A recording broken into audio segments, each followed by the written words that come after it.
What's up, Mortgage Coach community? Dave Savage. I'm interviewing Craig Strent. What's up, Craig? Good morning, Dave. How are you? I'm doing good, buddy. Thank you for making time. I am doing this interview live out of LA, California. I don't have internet, so I'm relying on the data of my AT&T iPhone. I only bring that up, community, just to make the point, guys, you can do video anywhere and everywhere. Craig and I are going to do this Zoom interview, and I'm on an iPhone. Craig, you're in your office, right? You got a desktop? I am. Cool. So the purpose of this interview is I'm trying to get clear on what it means to be a black belt mortgage advisor with Mortgage Coach. This is the second interview I've done under this project, defining what it means to be a mortgage coach black belt. First one was with Greg Anderson, who's done over 1,000 total cost analysis. Put a link down below. There'll also be a playlist called MC Black Belt Interviews. This is number 2. So Craig, I think you probably know this, but you've done over 2,500 total cost analysis. That's pretty crazy. Yeah, and we should say my team has done over 25, because we break up the responsibilities in terms of the total thing. But yes, my team has done over 2,500, which is basically myself and my amazing longtime colleague, Amy Bell. Yeah, well, you guys do a great job. And just for the community, in case they haven't listened to past interviews, they don't know who you are the leader of a company that, how much business does your company do on a monthly or annual basis? Well, it's a little skewed right now in an amazing refi market, Dave, as you know. Company last year did about $600 million, and this year we're on pace for almost $1 billion. Wow. And then you are also the leader of a team. And I think you usually do, past couple months, 20 loans a month, maybe on pace for 25 this month? Yeah, in the current refi environment, that's what I'm pacing, correct. Outside the refi market, when it's just your core financial planner, purchase, your core business, what do you average? Yeah, I mean, so as you know, I'm CEO of the company as well as, sorry about that. I'm CEO of the company as well as an originator. So I do a lot of things, including my origination. Last year, my origination volume was 50 million, and that's mostly financial advisor business and repeat client. So just take note, everybody, this guy gets all of his business from past customers and financial planners. So that is his strategy. And there's a lot that can be learned. There's a number of interviews I've done with Craig. I still want to do more interviews, really unpacking how he's getting business from financial planners in today's market. But this interview is about going from white belt mortgage advisor to black belt mortgage coach. So Craig, I first want to outline where I'm at today, and then I want to get your feedback on it. And then I do want to get into a mortgage strategy. Is that okay? Absolutely. Okay, so I've come up with what we call the transactional triangle, and every loan officer does it. The triangle is monthly payment, interest rate, and cash to close. And that is the data that they give a family with a fee worksheet. And I think the minimum criteria to go from I'm a mortgage advisor is a star, and I'm calling it the Mortgage Coach star. And the 5 points of the star are monthly payment, interest rate, cash to close. But the other point of the star is cost over time. So, you've got to look at different cost structures, different options over different periods of time. And then you need to have a strategy. It could be prepaying the mortgage. That's not usually the strategy that you recommend. Usually you recommend investing the difference with your financial planner. But those are you are not a mortgage planner. You are not a mortgage advisor if you're not delivering those 5 data points. So first of all, how do you like that triangle? How do you like the star? And do you think I have the 5 points of the star right? Well, I think I think the triangle that you're referring to, Dave, is the critical information that customers ask because they don't know what else to ask. Everybody that calls you wants to know the rate, the payment, the closing cost, the cash to close. Those are sort of the basic questions that you're going to get. And those are sort of the basic questions that most loan officers are prepared to answer and are leading with. And I think those are obviously critical. But I think beyond that, as you move into the star, as you said, there are other things that are there. And I think a big piece of that, for me, at least in the way that I work with my clientele, is how does this mortgage fit and complement your financial plan, long-term and short-term? So not just looking at the mortgage in a vacuum, but understanding what you're actually trying to achieve, asking questions like, what would be the ideal outcome of this mortgage for you? What would you like this mortgage to do for you long term? So asking some other questions that might unpack some other things that could then inform the structure of the loan. So I think that's sort of a little bit beyond, certainly beyond the triangle, and it's maybe another point on the star if you want to go with that. Yeah, well, I think there's a lot of concepts that go into being a mortgage advisor, and you just covered one of them, which I got this acronym from the Challenger sale, where you tailor, teach, control. Although I like to, it's questions, ask great questions. You have not shown up as a mortgage planner and a leader if you didn't get the family to think of things in a different way. Like if they're like, whoa, I never thought of my mortgage like that. Goal's not been achieved. So I think that's kind of where you're going with it, is like the goal is to enlighten. The family meets with you with a perspective, thinking they know what they want, and they leave going, wow, after that conversation and that meeting, I never thought of my mortgage so strategically. And Craig, I trust him. I like him. He's super smart. And I'm going to be able to build wealth with real estate faster because I met with Craig. I mean, is that kind of where you're going with it? Yeah, I mean, a great example is somebody who comes in these days and is saying they really, rates are low, they want a 15-year fix, they really want to pay their mortgage off as quickly as possible. And I see they've got 2 kids they brought with them in the lobby, and I ask about the kids outside there and their college savings and their 529 plan, and I see that they're not even remotely funding it at the level that they need to, and here they all want to throw additional money at their mortgage, and their plan is to get their home paid off by the time the kids go to college, only so they can turn around and get an equity line to pay for it, pay me to borrow their own money back. So things like that. And you know what? I don't fault people for that. They're just not thinking that way. And so it's our job, I think, to sort of look at the bigger picture and sort of, help inform and educate as to how the mortgage can actually be used to really solve a lot of long-term financial planning goals. Yeah, no, you're so right. So I want to ask you another question. So those are like the 5 points of the star. And I'm not trying to make this star where it's all encompassing. And when I create the courseware of going from white belt to black belt, that any one concept has it all. I'm just saying, to me, it's a metaphor. Go from being a transaction-based loan officer that's delivering the triangle to every customer to delivering the star. And I personally like the star metaphor because it also aligns with something I learned from Nancy Duarte 10 years ago. And she's a designer in Silicon Valley that has written a couple different books that I've read, Slideology, Resonate, and she says what I learned when I went to her workshop, STAR stands for something they'll always remember, and she just said anytime you're giving a presentation, you want to be intentional about teaching them something that they'll always remember, and that creates a like this concept of enlighten people, but now you've got to enlighten them at a level where they'll remember it for the rest of their life. And I think that's something you accomplished, Craig. And in just a minute, I want you to pull up and do that, go through your scenario. But before I do that, I want to ask you one more question. So I got the 5 points of the star.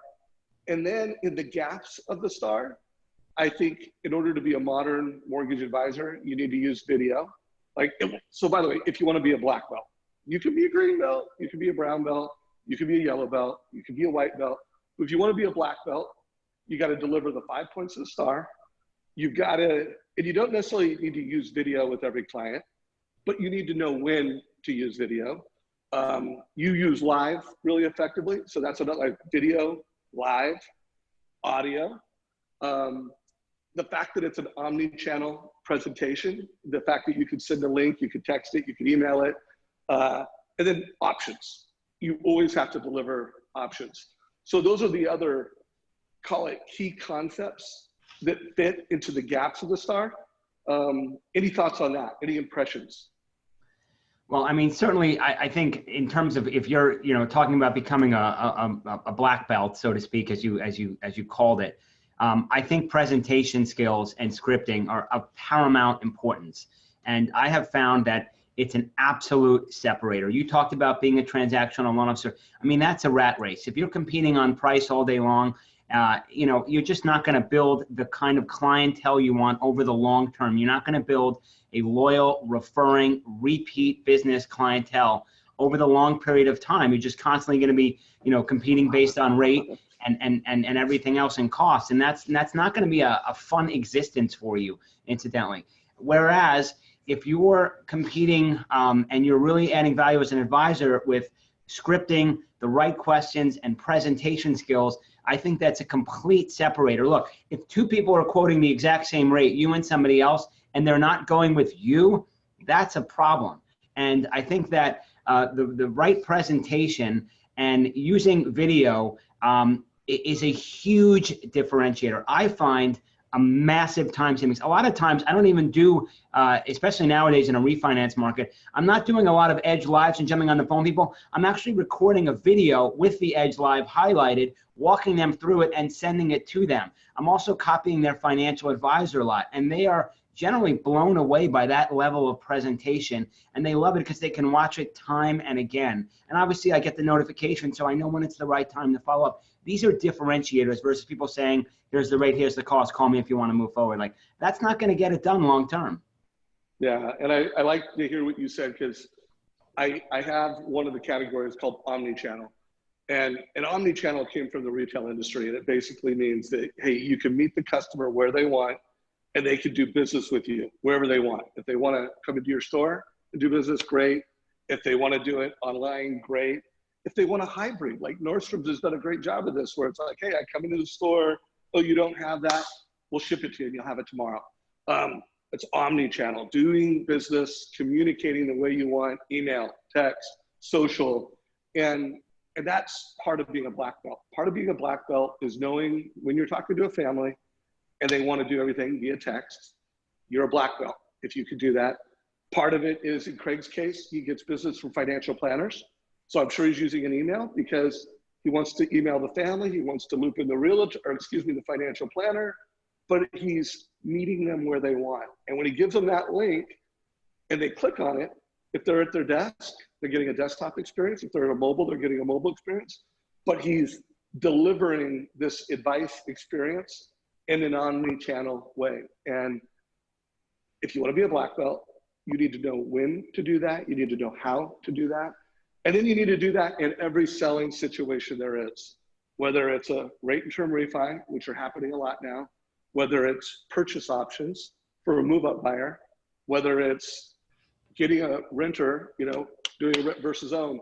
Every sales situation, you need to be able to do this star. So Craig, let's real quick, you are the master at having the, I don't know what we want to call it, the 15-year conversation, or the financial planner, this conversation really. I mean, you work with financial advisors and you help people make a better decision. So if you don't mind framing your total cost analysis, then pull it up and walk us through it from a black belt perspective. Yeah, and you know, I think a number of folks in the mortgage coach community, Dave, have seen this in a call we've done in the past in terms of 30 versus 15. So a lot of people have seen it, but by the way, a lot of people haven't. There will be a link down below where it was a mortgage strategy interview, and all we did was interview on this strategy. But you know, I'm doing this white belt versus black belt, and I want to have you walk people through it. I want to kind of distinguish what are the black belt moves here. Sure. So here's a 30 versus 15 case study that I use. I use this in presentation with financial advisors, and I use this as well quite a bit with customers. And nowadays in refi markets, really in any market, it's very common that you get somebody saying, give me a, let me see what a 30 and a 15 looks like. I mean, I feel like that's apples and oranges. They're totally incongruent with each other. It's two completely different strategies to have a 30 versus a 15. Of course, I show it to the customer because you should always show the customer what they have now and what they're asking for, and then you can show them other items that you may recommend. So in this scenario, here's the 15-year fixed at 3.5 highlighted there. 30-year was an 4 1/8, 5/8 higher at the time that I did this. So you see a difference here. Now, obviously, the payment looks the same, and you'll understand why in a moment. I click on more info, and I go to the payment stream, and you see a difference here of $921. So essentially, the 30-year fixed rate loan is $921 cheaper than the 15-year fixed. So the discussion with the customer is, look, Mr. and Mrs. Jones, I understand that you're comfortable paying an extra $921 a month. And I also understand that you're happy that your desire is to pay your mortgage off in 15 years. There's two ways we can do that. One, we can go with the forced savings plan, which is the 15-year fixed option you might want to choose right here at 3.5 for $3,300 a month. We have another option. We have an option where you can pay your mortgage off in 15 years, but you can do it lump sum rather than paying it monthly, negatively impacting your cash flow and your tax deductibility. And well, maybe we could create some more wealth along the way. So what we do is we go to the reinvestment tab, and we see here in the reinvestment tab that if we take $920.93 and we invest it at 6%, now a lot of you are saying 6%, where am I going to get 6%? Who's going to give me 6%? All that. Go back, look at the history of the S&P 500 over a 100-year period of time, pick out a 15-year block in there, and you'll see what we're talking about here. And you could drop this number down, by the way, if you want. But I ran this at 6%, and look what happens. At year 15, the extra money, so they were comfortable with the extra payment, so they took the 30-year, got with their advisor, came up with a good plan, and their monthly mortgage payment went out automatically this way, and the 921 went automatically out that way for 15 years now, right? Year 15, what happens?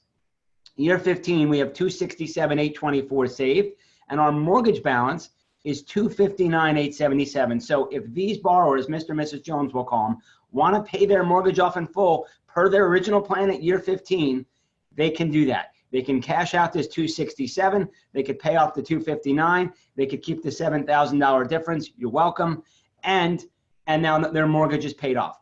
They're probably not going to do that, and we'll talk about why in a minute. But forget about that financial implication. Let's talk about the 15 years along the way.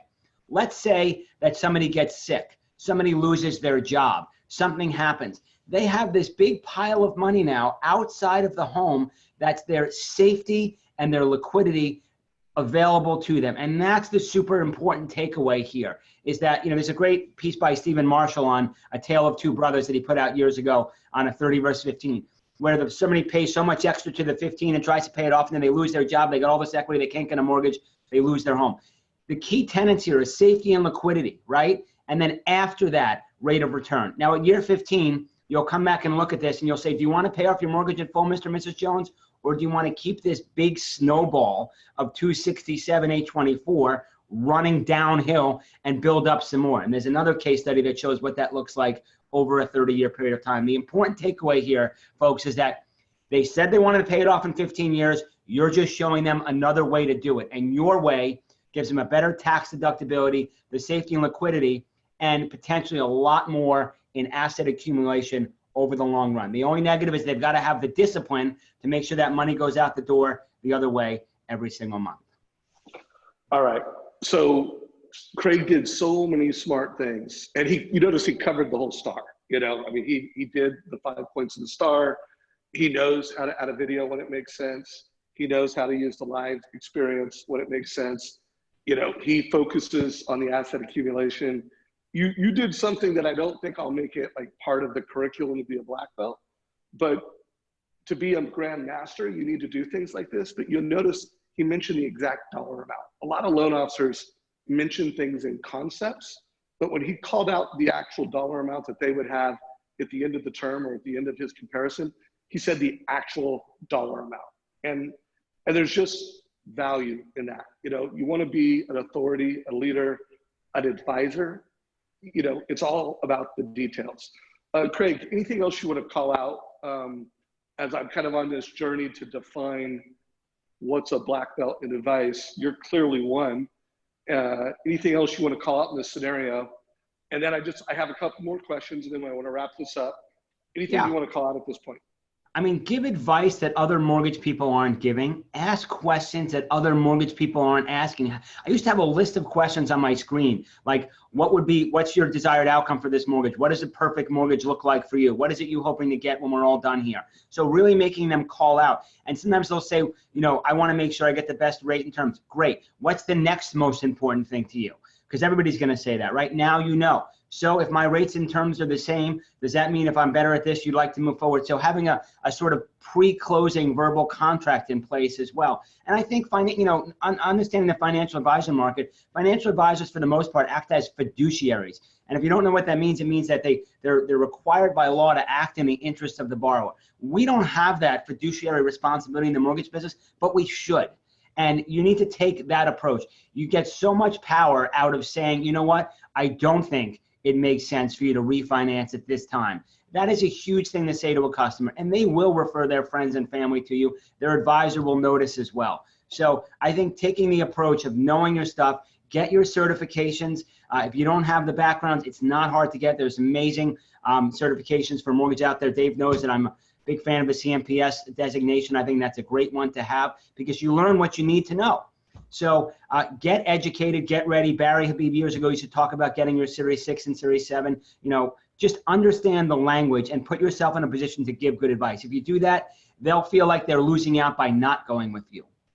Love it, love it. So one thing that came out of this, and I don't want to go deep on it, but we need to have these black belt questions. And I know one question that I always advocate, evangelize, is asking people, how old do you want to be when your loans and your mortgage is paid off and you're debt free? And then based off your current situation, how old are you going to be? Now, in Craig's case, he's going to, they're going to say a number, and then he's going to help them look at it differently. Like, maybe you don't want to have it paid off, but you want to have enough money in savings to where paying it off is a strategic financial planning decision. But at least you want to get them thinking beyond rate, payment, cash to close. You want to get them thinking on, would you want to be debt free? What is your next real estate investment? Do you want to, when do you want to buy your next house and why? Is it, I want a bigger home and that's my next real estate purchase? Or is my next real estate purchase a second home or an investment property? Remember guys, if you're a black belt at Mortgage Coach, the transaction is important. The triangle is critical. Those are table stakes, but helping people build wealth with real estate through smarter mortgage decision, that's the game you play. That's where you're a black belt. So if you have other black belt questions, put them down below.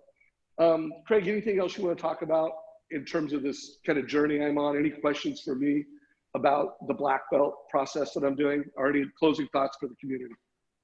Yeah.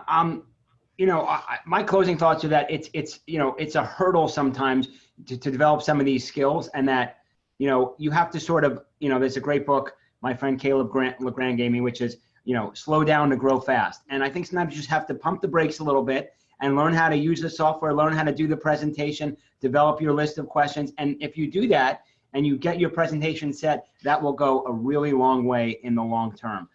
So that's what I would say, Dave. I mean, those are the main takeaways: is certification, scripting, presentation, education, and knowledge. These are going to be huge differentiators that are going to help loan officers be successful for the very long term.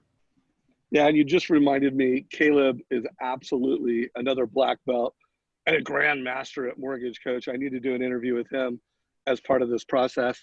So guys, remember, we've got a lot of videos at our YouTube channel. This is part of my black belt interview series.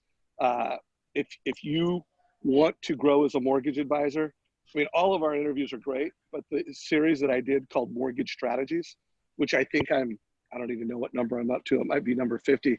I know it's over 40, but the Mortgage Strategy interview series is just a great way for you to grow as a mortgage advisor. Because not only do you need to nail the star, but you need to do it in every selling situation. And there are a lot of strategies. So hey, Craig, thanks for making time for this interview. Thanks for all the value you bring to the community. I really appreciate it, brother.